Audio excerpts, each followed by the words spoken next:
Bible अध्ययन programme में आप सब दर्शकों को नमस्कार। प्रिय दर्शकों, आज हम उत्पत्ति की किताब अध्याय 11 का अध्ययन करने जा रहे हैं। वचन 1 से लेकर 9 तक हम इसको पढ़ेंगे।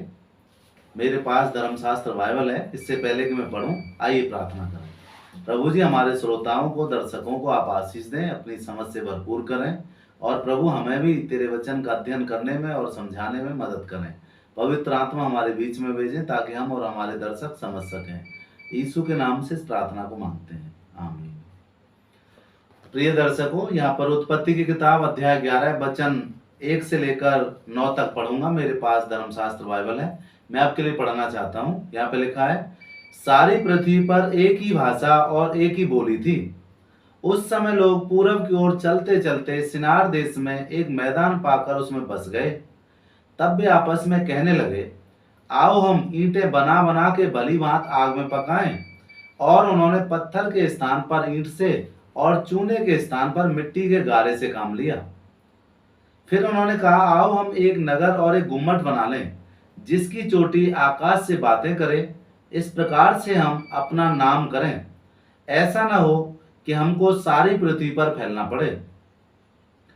जब लोग नगर और गुम्मट बनाने लगे, तब उन्हें देखने के लिए यहोवा उतर आया। और यहोवा ने कहा, मैं क्या देखता हूं कि सब एक ही दल के हैं और एक ही, और भाषा भी उनकी एक ही है।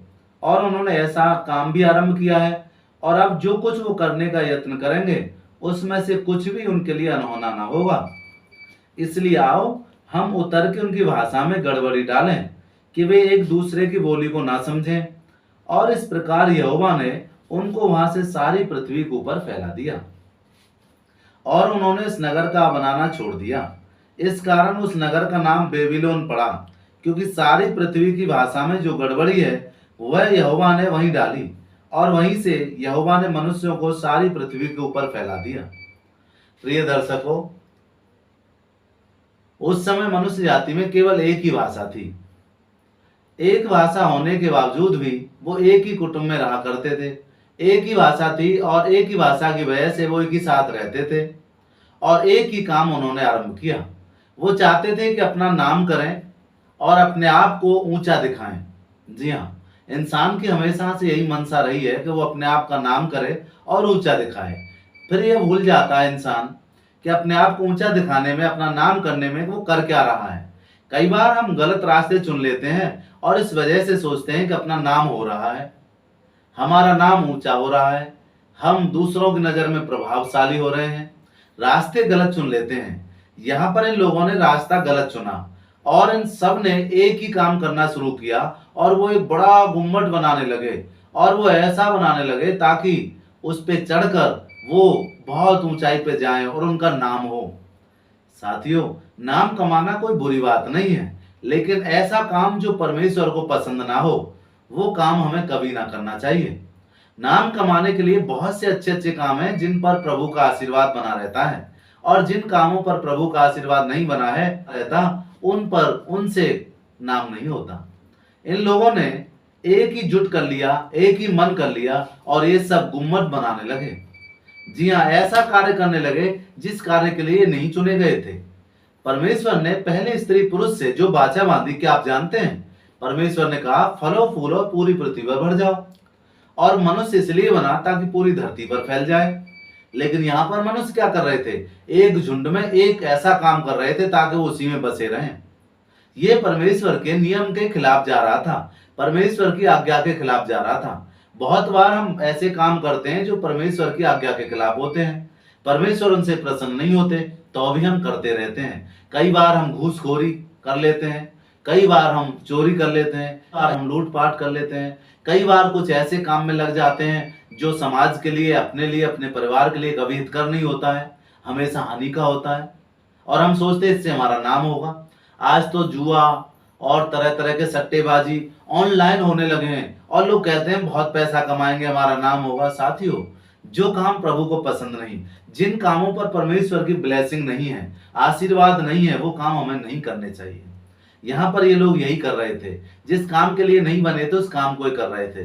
तब परमेश्वर ने इनके बीच में आकर दखल अंदाजी दी, और परमेश्वर जानता था मनुष्य की शक्ति। लिखा है वहां पर कि एक ही दल के हैं और एक ही भाषा के हैं, इसलिए जो कुछ ये आरंभ करेंगे सब में सफल हो जाएंगे। परमेश्वर ने मनुष्य को शक्ति दी है, मनुष्य जो चाहे सो कर सकता है, मनुष्य की एकता में शक्ति है। पर क्या पता कई बार हम ऐसी एकता कर लेते हैं जिससे अन्याय होता है, कई बार हम ऐसी एकता कर लेते हैं जिससे हत्या हो जाती है, कई बार हम ऐसी एकता कर लेते हैं जिनसे किसी को नीचा देखना पड़ता है। साथियों, ऐसी एकता, ऐसी दलबंदी, ऐसी सेना प्रभु को कभी पसंद नहीं है जिसकी वजह से हानि हो।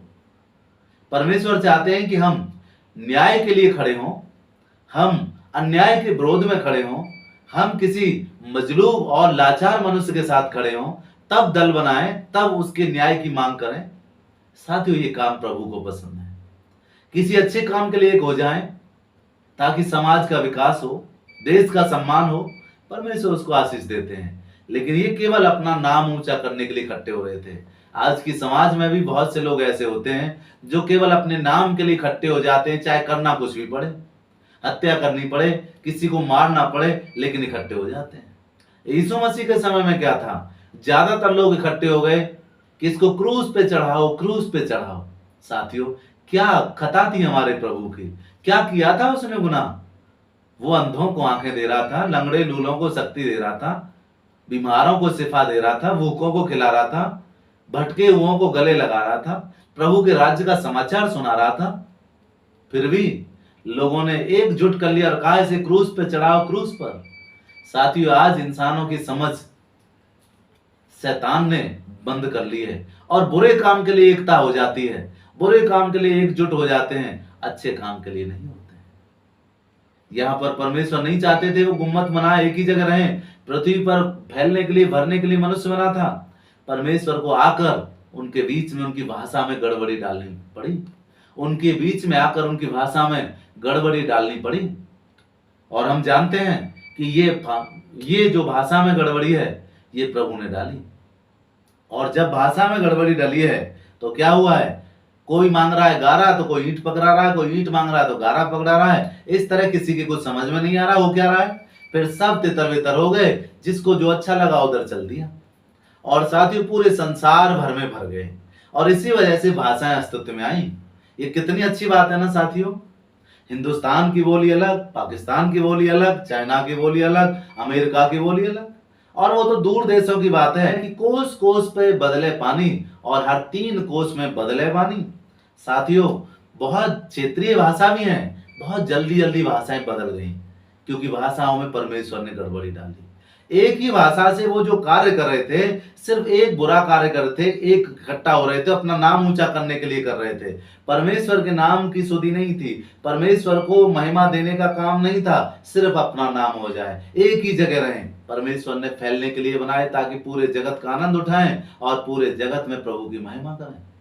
साथियों, आज परमेश्वर भाषाओं को इकट्ठा कर रहा है, ऐसी भाषाएं इकट्ठी कर रहा है ताकि सारे देशों के लोग इकट्ठे होकर समझ सकें। और वो ये भाषा अपने सुसमाचार के लिए कर रहा है, अपनी खुशखबरी जगत में भेजने के लिए कर रहा है। मेरे प्रिय मित्रों, परमेश्वर ने एक ही भाषा करी है और उसका सुसमाचार सारी भाषाओं में फैल रहा है। परमेश्वर ने अपने हृदय की भाषा मनुष्य को दी है कि मैं तुमसे प्रेम करता हूँ। हे सब परिश्रम करने वालों, बोझ से दबे हुए हारे थके लोगों, मेरे पास आओ, मैं तुम्हें विश्राम दूंगा। और परमेश्वर अपने हृदय की भाषा आज मनुष्यों की सारी भाषा में ट्रांसफर करके अपनी भाषा को मनुष्यों तक पहुंचा रहा है, अपने संदेश को पहुंचा रहा है। प्रिय मित्रों, परमेश्वर की खुशखबरी का यह संदेश है।